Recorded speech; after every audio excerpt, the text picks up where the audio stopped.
আসসালামু আলাইকুম সুপ্রিয় দর্শক মন্ডলী, আপনারা দেখুন আমরার এলাকার সব কৃষকবৃন্দ, যারা ধরেন বন্যায় কবলিত দরিদ্র হতদরিদ্র মানুষেরা সবাই কৃষি কাজ করতেন। ওনারা ফসিলা দিয়ে ফলাইছেন, কিন্তু সরকারে আমাদেরকে বলছিল যে 3 মাসের একটা ত্রাণ বা একটা যে কোনো একটা কিছু দিব, কিন্তু সবাই নাম দিছে কিন্তু কেউই পায় নাই। আচ্ছা, আমরা আমাদের এলাকার মানুষের পক্ষ থেকে আমাদের এলাকার মানুষের দুঃখের কথা আমরা শুনবো। আসুন, বিশিষ্ট মুরব্বী আমাদের এলাকার আমাদের মুরব্বী চাচা, আপনি শুনছেন আপনার এলাকার পক্ষ থেকে আপনি কিতা অবস্থা?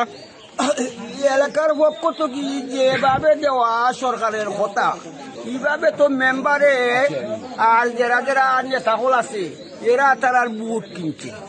আসলে সঠিকভাবে যদি ত্রাণ বিতরণ করতো আজ এইসব মানুষ সরক লাইব শরিক হইতো না।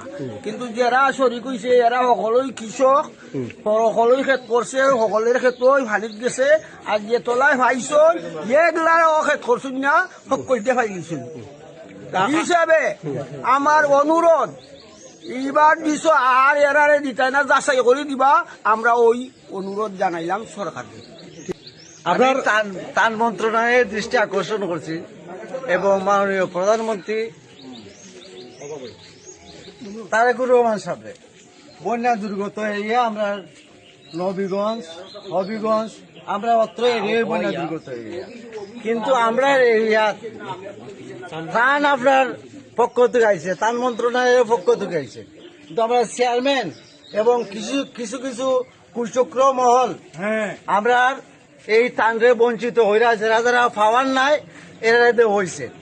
আমি আশা করবো ত্রাণ মন্ত্রণালয়ের কাছে আমি আশা করবো যে অন্ততপক্ষ আপনারা তদন্ত হইরা আপনারা ত্রাণ মন্ত্রণালয়টা একটু দৃষ্টি আকর্ষণ করতাম, আমরা এটাই আশা করি।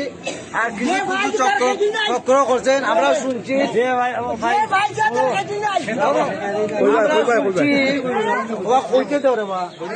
আমরা শুনছি এটা বলে লটারির মাধ্যমে দেওয়া। আমি জানি না 60-65 বছর বয়স হয়েছে যে লটারির মাধ্যমে ত্রাণ দেওয়া হয়, এটা আমি আজ পর্যন্ত জানছি না। কিন্তু আজকে গতকালকে আমরা জানছি এটাতে হয়েছে। আমরা মেম্বার সাহেব, আমরা গণপ্রতিনিধি এখন মেম্বার সাহেব আছেন, তানটাও আমরা স্মরণ করছি, তাই কইন এই ব্যাপারে আমরা কিচ্ছু জানি না।